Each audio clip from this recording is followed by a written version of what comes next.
Hello friends, welcome my channel Pinky with ব্লগে সকলকে স্বাগতম। চলে এসেছি আবার একটা নতুন রান্নার রেসিপি নিয়ে। এই দেখো, প্রথমে শুকনো খোলায় মশলাটা ভেজে নেব মাছটার জন্য। তারপরে এই যে শাবলাটা বসিয়ে দিয়েছি, সর্ষে ফোড়ন দিয়েছি আর শুকনো লঙ্কা ফোড়ন দিয়ে বসিয়ে দিয়ে মাছের মশলাটা করে নিচ্ছি। দেখো, আদা, জিরে আর কাঁচা লঙ্কা বেটে নিব, আর টমেটো কুচিয়ে রেখেছি মাছের জন্য। তো শাবলাটা দেখো বসিয়েছি, শাবলাটা হয়ে গেছে, নামিয়ে দিচ্ছি। আলু ভেজে নিচ্ছি, মাছটা কেননা ভাজবো না, মাছটা কষিয়ে রান্না করব।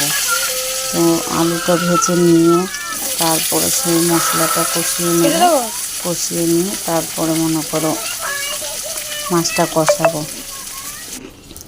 যাই হোক, আলুটা তো ভাজা হয়ে যাচ্ছে, তোমরা দেখতে পাচ্ছ আলুটা ভাজা হয়ে যাচ্ছে। আলুটা ভাজা হয়ে গেলে লাল লাল করে তারপর তুলে রেখে দেবো। আলুটা তুলে রেখে তারপরে সেই মাছ দিয়ে মশলাটা কষিয়ে নেব। আলুটা ভাজা হয়ে গেল, এই দেখো এখন মশলাটা দিয়ে দেব। মশলাটা এখন দিয়ে দেবো। দেখো, দিয়ে দিলাম আদা, জিরে, কাঁচা লঙ্কা আর টমেটো কুচি, ব্যাস, আর কিছু দিইনি। এখন হলুদের গুঁড়ো দিয়েছি, নুন দিয়েছি, একবারে নুন দিয়ে একবারে কষিয়ে নিচ্ছি। কষানো হয়ে গেলে তারপরে এখন দিয়ে দেবো আবার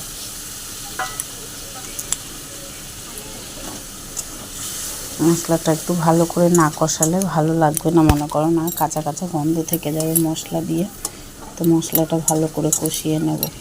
কষিয়ে নিয়ে তারপরে মনে করো মাছটা, মাছ হচ্ছে পাঙ্গাস মাছ, এটা তো পাঙ্গাস মাছটা দেখো দিয়ে দিচ্ছি কাঁচা। সেই মাছটা দিয়ে ভালো করে মশলাটা আবার কষিয়ে নেব। কষিয়ে নিয়ে তারপরে জল দিয়ে দেবো, মানে ঝোল দিয়ে দেবো। ঝোল দিয়ে তারপরে মনে করো ভাজা মশলাটা, যেটা শুকনো কলায় ভেজে নিয়েছিলাম, ওটা বেটে রেখেছি, ওটা দিয়ে দেবো। ওটা হচ্ছে শুকনো খোলায় ভেজে রেখেছিলাম, হচ্ছে গোটা জিরে, তারপরে গোটা গরম মশলা, শুকনো লঙ্কা আর তেজপাতা ভেজে ওটাকে পেস্ট করে নিয়েছি। তো কথা বলতে বলতে দেখো কষানো হয়ে গেছে, মাছ দিয়ে ঝোল দিয়ে দিলাম। তো ঝোল দিয়ে এখন এটা ভালো করে ফুটবে। ফুটে গেলে মনে করো তারপর নামানোর আগ দিয়ে সেই মশলাটা দিয়ে ভালো করে নামিয়ে নেব। নামিয়ে নিলে দেখবে এভাবে রান্না করে খেয়ে দেখবে ভালো লাগে। অনেকে পেঁয়াজ রসুন দিয়ে খায় এই মাছটা, কিন্তু সত্যি কথা বলতে কি, পেঁয়াজ রসুন দিয়ে না অতটা ভালো লাগে না। পেঁয়াজ রসুন দিয়ে রান্না করলে একটা কীরকম আস্তে আস্তে গন্ধ লাগে। তো সেই পেঁয়াজ রসুনের থেকে এরকম যদি গরম মশলা টশলা দিয়ে রান্না করো না, তো টেস্টি লাগে খেতে। দেখো, তোমাদের সাথে কথা বলতে বলতে কিন্তু আমার দেখো এদিকে অলরেডি একদম রান্না রেডি হয়ে গেছে।